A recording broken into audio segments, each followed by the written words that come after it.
अस्सलाम वालेकुम स्टूडेंट्स, कैसे हैं आप। उम्मीद करता हूं कि आप खैरियत से होंगे।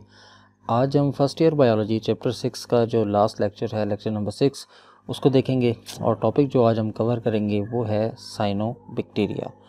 अब साइनोबैक्टीरिया आपने प्रीवियस क्लासेस में थोड़ा बहुत पढ़ा हुआ है, आपको इसके बारे में थोड़ा बहुत आइडिया है, तो हम इसको डिटेल में आज देखेंगे। तो साइनोबैक्टीरिया, सबसे पहले बात आपके जहन में होनी चाहिए, इसके लिए एक लफ्ज़ इस्तेमाल होता है, इसको ब्लू ग्रीन एल्गी भी कहते हैं। लेकिन ये प्योरली एक प्रोकैरियोटिक सेल है, ये यूकैरियोटिक सेल नहीं है। यहीं से स्टूडेंट्स में थोड़ी सी कन्फ्यूजन आ जाती है कि ये कोई ये यूकैरियोटिक सेल है। It is purely prokaryotic cell. तो सबसे पहली बात जो हम इसमें करेंगे, ये जो फोटोसिंथेटिक बैक्टीरिया का लार्जेस्ट और मोस्ट डाइवर्स ग्रुप है। दूसरी बात मैंने आपको इसमें यही बता दी कि ये एक फोटोसिंथेटिक बैक्टीरिया है। इससे पहले जो हमने बैक्टीरिया में बात की है वो मोस्टली जो थे फोटोसिंथेटिक बैक्टीरिया नहीं थे। इसके लिए एक टर्म इस्तेमाल होती है इस बैक्टीरिया को डिस्क्राइब करने के लिए, तो हम इसके लिए लफ्ज़ इस्तेमाल करते हैं ब्लू ग्रीन एल्गी। अब सवाल पैदा होता है, क्योंकि ये तो है तो बैक्टीरिया, तो उसके लिए हम एल्गी का लफ्ज़ क्यों इस्तेमाल कर रहे हैं। तो सबसे पहले हम बात करते हैं ब्लू ग्रीन की। ब्लू ग्रीन इसको इसलिए कहा जाता है क्योंकि इसमें जो पिगमेंट्स हैं वो दो तरह के होते हैं। एक होते हैं हमारे पास फाइकोबिलिन्स होते हैं, और दूसरे होते हैं हमारे पास क्लोरोफिल। तो उसकी वजह से फाइकोबिलिन में फिर आगे मज़ीद डाइवर्जन है, तो खैर हम आगे डिटेल में इसके बारे में बात करेंगे। तो उन दो पिगमेंट्स की वजह से इसका जो कलर है अपेरेंटली वो ब्लू और ग्रीन रंग का आता है, तो इसलिए हम इसको ब्लू ग्रीन एल्गी का नाम देते हैं। अब इसको एल्गी क्यों कहते हैं, ये है तो बैक्टीरिया, ये दिखने में इसके सेल्स जो हैं वो एल्गी नुमा लगते हैं, लेकिन क्योंकि स्टार्ट में जब ये डिस्कवर हुआ तो इसको एल्गी में इंक्लूड किया गया था, लेकिन ये प्योरली बैक्टीरिया हैं। जिस तरह मैंने पहले बता दिया, ये ट्रू प्रोकैरियोट्स हैं। अब इनके जो सेल्स हैं ये किस तरह के होते हैं, ये किस शेप के होते हैं, तो अपेरेंटली किस तरह लगते हैं, तो इन तमाम बातों में बहुत ज़्यादा वेरिएशन है। ये होते हैं आपके स्फेरिकल भी शेप में हैं, ये ग्लोबुलर शेप में भी एग्जिस्ट करते हैं। इसके अलावा ये अगर देखें तो यूनिसेलुलर भी हैं, ये कॉलोनियल भी हैं, और ये फिलामेंटस फॉर्म में भी एग्जिस्ट करते हैं। तो जब ये कॉलोनी की फॉर्म में एग्जिस्ट करेंगे, एक बात जहन में रखिएगा कि ये जानदारों का बहुत अभी अर्ली स्टेज है जानदार की, तो इसमें डिवीजन ऑफ लेबर सेल्स के अंदर नहीं होती है। सेल्स बज़ाहिर तो सारे इकट्ठे रह रहे हैं, लेकिन हर सेल अपने तमाम फंक्शनैलिटी जो है वो इंडिविजुअली तौर पे कर रहा है, वो बिल्कुल डिवीजन ऑफ लेबर इसमें एग्जिस्ट नहीं करती। इसके बाद साइज़ की बात करें, इनका साइज़ कितना होता है, तो तकरीबन 1 से 10 माइक्रोमीटर के साइज़ इन सेल्स में एग्जिस्ट करता है। इसके बाद जनाब सेल वॉल अगर इनकी बात करें, क्योंकि ये बैक्टीरिया हैं, तो बैक्टीरिया की सेल वॉल आप जानते हैं पेप्टिडोग्लाइकन से मिलकर बनी होती है। तो इसके बारे में हम बात करें साइनोबैक्टीरिया के बारे में, तो हमने स्टार्ट में पढ़ा था कि बैक्टीरिया की वॉल दो तरह की होती है। एक होती है हमारे पास ग्राम पॉजिटिव और दूसरी होती है ग्राम नेगेटिव। तो जो साइनोबैक्टीरिया है इसके अंदर जो हमारे पास सेकेंडरी डाई थी सेफ्रोनिन, वो इस पे एक्ट करती है, तो इसकी जो हम कह सकते हैं कि सेल वॉल है वो ग्राम नेगेटिव सेल वॉल है। इसके बाद मूवमेंट, इनके अंदर मूवमेंट के लिए कोई फ्लैजेला मौजूद नहीं होता। तो फिर ये मूव कैसे करते हैं, तो ये मूव करते हैं गैस वेजिकल्स के ज़रिए। ये अपनी बॉडी के अंदर गैस वेजिकल्स बनाते हैं, या फिर ये मूव करते हैं ग्लाइडिंग मोटिलिटी से। अब गैस वेजिकल से कैसे मूव करते हैं, गैस वेजिकल्स से ये ऐसे मूव करते हैं कि जिस तरह आपने देखा होगा पोर्टेबल बोट्स आपने देखी हुई होंगी, उनके अंदर हम हवा भर के तो एक जगह से दूसरी जगह ट्रैवल करने में आपको, क्योंकि ये मोस्टली पानी के अंदर ही रहते हैं, तो इनको जो मूव करने में आसानी होती है, हवा भरी हुई हो जिस्म के अंदर, तो जो वाटर के फ्लो के साथ ये आसानी से फ्लो कर लेते हैं। इसके अलावा समटाइम ये ग्लाइडिंग मोटिलिटी शो करते हैं। ग्लाइडिंग मोटिलिटी करने के लिए बॉडी के अंदर कोई स्लिपरी सब्सटेंस मौजूद होना चाहिए, तो इन सेल्स के अंदर जो है म्यूसिलेज मौजूद होती है, जिसकी वजह से ग्लाइडिंग मोटिलिटी भी ये दिखाते हैं। अब इसके बाद इसमें बात आती है फोटोसिंथेटिक सिस्टम्स, क्योंकि हमने स्टार्ट में बात की ये फोटोसिंथेटिक हैं, तो फोटोसिंथेटिक सिस्टम इनके अंदर कौन से मौजूद हैं। यहाँ पर ये बात आती है कि इनका जो फोटोसिंथेटिक सिस्टम है वो यूकैरियोट्स से मिलता जुलता है।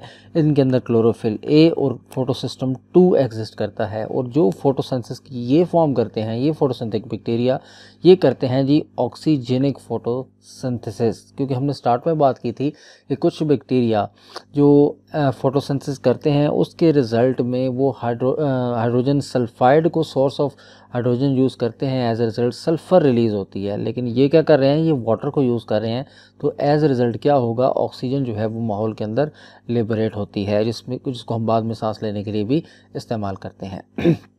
इसके बाद जनाब बात करते हैं एक्सेसरी पिगमेंट्स की। एक्सेसरी पिगमेंट्स क्या होते हैं, ये आगे जाकर हम डिटेल में भी फोटोसिंथेसिस में इनको देखेंगे।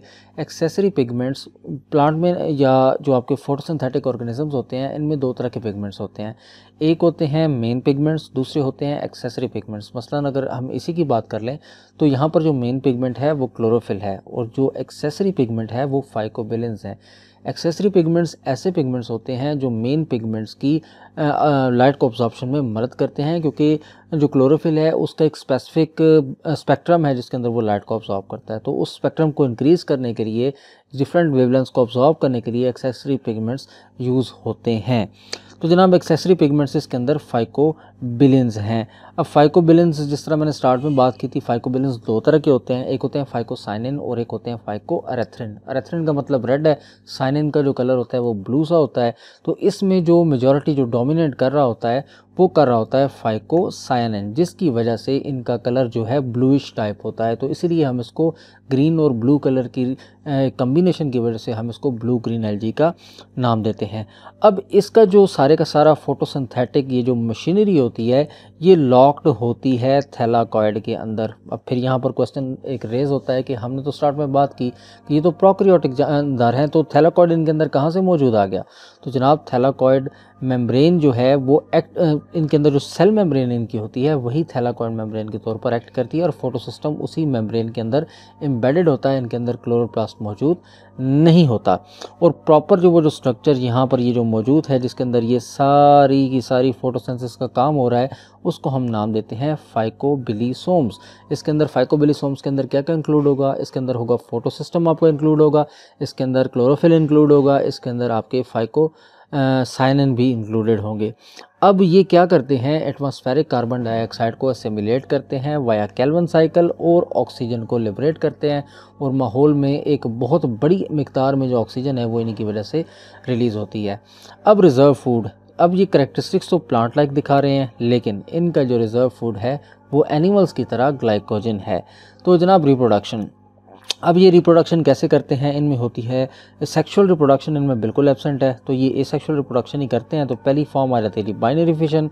बाइनरी फिशन से मुराद है सेल 1 से 2 हो जाता है, जिस तरह नॉर्मल बैक्टीरिया में हमने पीछे पढ़ा। और दूसरा होता है फ्रेगमेंटेशन।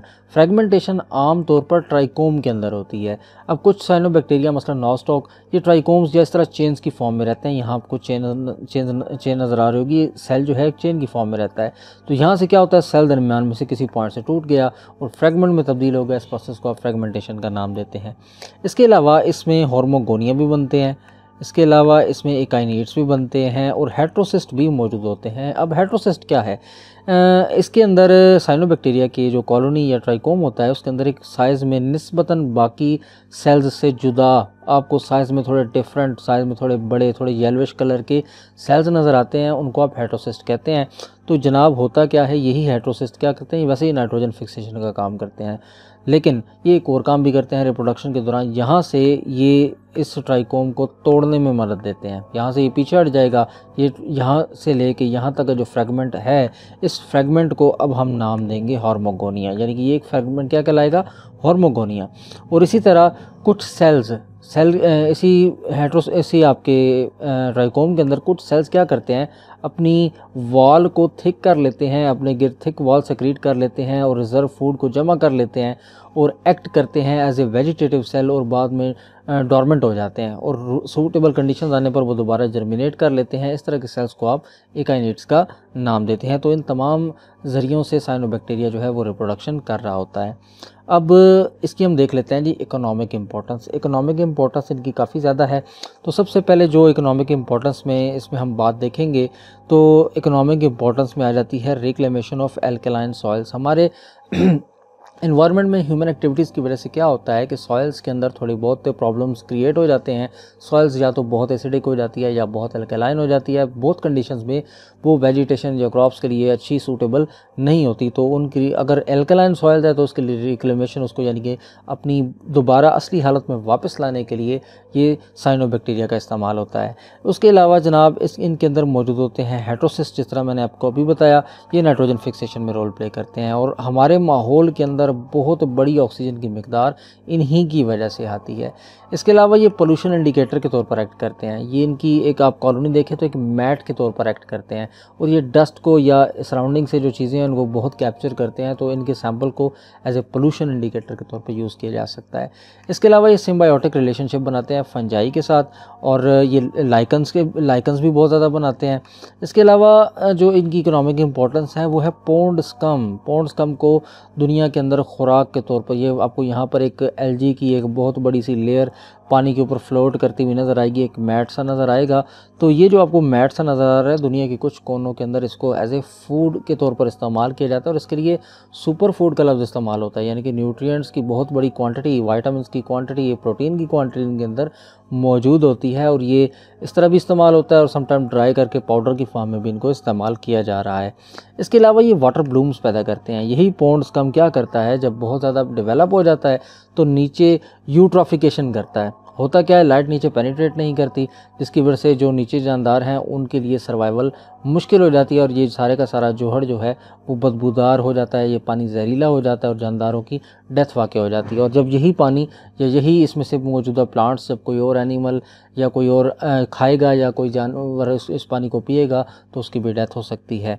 तो इसके अलावा ये बहुत ज़्यादा टॉक्सिन्स भी जो हैं वो प्रोड्यूस करते हैं। इसके बाद जनाब हम बात कर लेते हैं इसके एक रिप्रेजेंटेटिव मेंबर की, जिसका नाम है नॉस्टॉक। तो नॉस्टॉक की बात कर लेते हैं, इसको ज़रा समझने में थोड़ी और आसानी होगी। तो इसमें हम देखते हैं कि इसके सबसे पहले हैबिटेट की बात करते हैं। ये नॉस्टॉक होता कहाँ पर है, याद रखिएगा एल्गी है या ब्लू ग्रीन एल्गी है, ये हमेशा ऐसी जगह पर होगी जहाँ पर मॉइस्चर अवेलेबल होगा। तो ये टेरेस्ट्रियल या सब एरियल जगहों पर ही पाए जाएंगे और मोस्टली जो नॉस्टॉक है ये एल्कलाइन सॉइल्स में या फिर हमारे पास जो रॉक्स और क्लिफ्स होती हैं जहाँ पर पानी वक्तन फ़वक्तन वहाँ पर यानी कि दरियाओं या समंदर या इस तरह के किनारे पर मौजूद हो, जहाँ पानी अबंडेंटली मौजूद हो, ये वहाँ पर एग्जिस्ट करते हैं। अब ये क्या करते हैं, ये जेली लाइक सब्सटेंस में आमतौर पर इसके सेल एम्बेडेड होते हैं, जिसको मैंने आपको पहले भी बताया, जिसको आप म्यूसिलेज का नाम देते हैं। तो जनाब इस तरह देखें, आपको नॉर्मली इस तरह की जो नॉस्टॉक है उसकी कॉलोनीज़ नज़र आती हैं और माइक्रोस्कोप के नीचे रख के देखें तो इस तरह के फिलामेंट्स जो हैं आपको नॉस्टॉक के मिलेंगे। उसके बाद जनाब नॉस्टॉक में हम बात करते हैं इसके थोड़े स्ट्रक्चर की, दोबारा ज़रा आपका रिवाइज हो जाएगा। तो ट्राइकोम, जिस तरह मैंने पहले आपको बात की कि ये चेन्स की फॉर्म में जब सेल्स एग्जिस्ट करते हैं तो इस चेन ऑफ सेल्स को आप क्या नाम देते हैं, ट्राइकोम का नाम देते हैं। तो ट्राइकोम के अंदर आमतौर पर जो सेल्स होते हैं वो मोस्टली बैरल शेप या साइलेंड्रिकल होते हैं और इनके दरमियान में हेटेरोसिस्ट भी मौजूद होता है। हेटेरोसिस्ट के बारे में आपको पहले भी बता चुका हूँ कि ये किस कलर का होता है, इसका काम क्या होता है, ये सारी बातें हम पहले कर चुके हैं और ये फ्रेगमेंटेशन में रोल प्ले करता है। इसके बाद जनाब रिप्रोडक्शन में जिस तरह पहले बात हमने की कि इसमें कोई सेक्सुअल रिप्रोडक्शन नहीं है, ये सिर्फ एसेक्सुअल रिप्रोडक्शन करते हैं, ये हार्मोगोनियम प्रोड्यूस करते हैं या फिर हमारे पास ये एकाइनेट्स बनाते हैं। और ये काम करने से पहले, रिप्रोडक्शन करने से पहले ये अपने अंदर जो स्पेसिफिक क्वांटिटी है एक फूड की, रिज़र्व फूड की, वो ये इकट्ठी कर लेते हैं। तो आज का लेक्चर हमारा इतना ही था। इंशाल्लाह आपसे नेक्स्ट लेक्चर में मुलाकात होगी। अल्लाह हाफ़िज़।